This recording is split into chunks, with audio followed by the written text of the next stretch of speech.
Halo,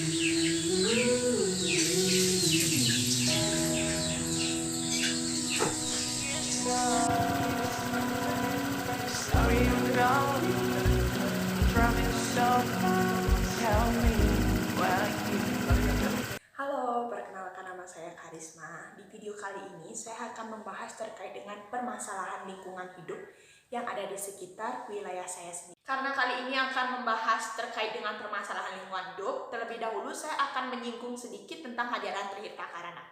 Apa itu ajaran Tirta Karana? Ajaran Tirta Karana adalah ajaran yang mengharuskan kita memiliki hubungan yang harmonis terhadap 3 hal. Yang pertama yaitu hubungan harmonis dengan Tuhan, yang kedua hubungan harmonis dengan lingkungan, dan yang ketiga yaitu hubungan harmonis dengan sesama manusia. Karena di pembahasan kali ini akan menyangkut tentang permasalahan lingkungan hidup, maka ini akan bertentangan dengan ajaran Tirta Karana yang mengharuskan memiliki hubungan harmonis dengan lingkungan. Kenapa bisa dikatakan demikian? Karena masih banyak ditemukannya permasalahan-permasalahan lingkungan di sekitar kita. Mungkin seperti penambangan hutan, pembuangan limbah sembarangan, penggunaan sampah plastik yang berlebihan, atau lain sebagainya.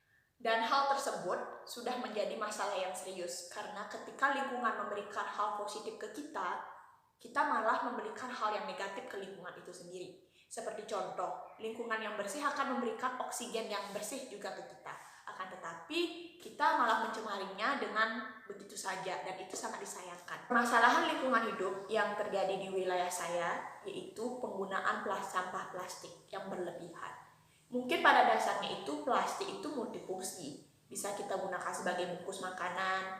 Ketika kita berbelanja, kita bisa menggunakan plastik untuk membawa barang belanjaan, ataupun untuk tempat minum, atau apapun itu lain sebagainya. Namun, karena penggunaan yang berlebihan ini sangat disayangkan, karena pada dasarnya plastik itu sangat susah untuk dikelola dan butuh beribu-ribu tahun untuk mengalami pelapukan. Sampah plastik masih banyak ditemukan di selokan. Dan apa dampak dari sampah plastik yang ada di selokan itu dapat membuat terjadinya penyumbatan saluran air yang dapat menyebabkan terjadinya banjir dan juga akan mencemari lingkungan. Pembuangan sampah plastik ke lautan juga berdampak buruk kepada ekosistem laut.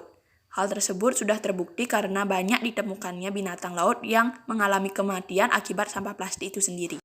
Selain itu, pembuangan sampah plastik juga dapat membahayakan kestabilan tanah sehingga mengalami penurunan. Hal tersebut disebabkan karena pecahan-pecahan limbah plastik yang tertimbun tanah. Selain itu, terkadang masyarakat juga membakar limbah plastik. Namun, bagaimana dengan limbah plastik yang dibakar? Limbah plastik yang dibakar akan menimbulkan zat karbon monoksida. Hal tersebut sangat berbahaya untuk kesehatan manusia. Terkait dengan permasalahan lingkungan hidup yang terjadi di tempat saya, lalu bagaimana cara mengatasinya? Pemerintah sudah sering sekali memberikan sosialisasi terkait dengan permasalahan penggunaan sampah plastik yang mengharuskan untuk menguranginya. Namun akan tetapi masyarakat masih menghiraukan hal tersebut. Lalu bagaimana untuk mengatasi hal tersebut? Yang pertama, kita harus sadar diri. Karena di saat pemerintah melakukan kinerjanya, kita sebagai masyarakat harus ikut serta supaya kinerja atau apapun yang diharapkan pemerintah dapat berjalan dengan baik. Yang kedua, kita bisa mengelola sampah plastik tersebut menjadi kerajinan tangan, dan itu juga dapat memberikan kita penghasilan. Mungkin dengan cara mengelola sampah plastik menjadi kerajinan tas, tempat pensil, tas bunga, atau apapun. Dan yang ketiga, kita bisa menggunakan tas belanja yang terbuat dari kain. Tas belanja yang terbuat dari kain itu sudah kita bisa temukan di mana-mana, bahkan di supermarket. Kita bisa menggunakan hal tersebut untuk menguranginya penggunaan sampah plastik. Dan dari video ini sangat diharapkan untuk kita bisa mengurangi penggunaan sampah plastik yang berlebihan di Indonesia. Karena di suatu negara yang menjadi aktor bukan hanya pemerintah, tetapi masyarakat.